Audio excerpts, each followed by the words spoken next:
Oy, istorya tabi. Kanang kwarta god, dili man din na maayo na grabe nimo kapugong sa kwarta. Kumbaga, grabe ka kayo ka ekstrikto sa kwarta ba? Halos di na nimo buhian. Na-realize na ako, nganong gitawag man siya currency.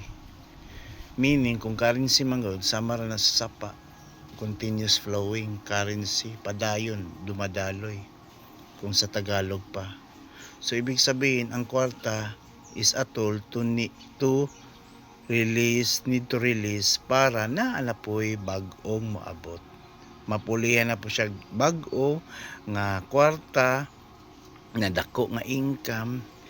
So, advice lang, ang i-release lang po sa mga tama nga butang, kana magamit nimo. Kaya usay ang kwarta na na emotion.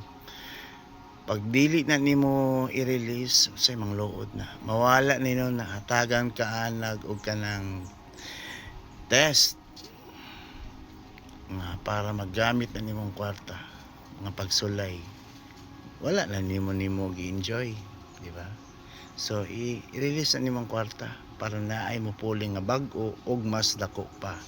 Invest ba nimo, inegosyo ba nimo, ikaw bahala.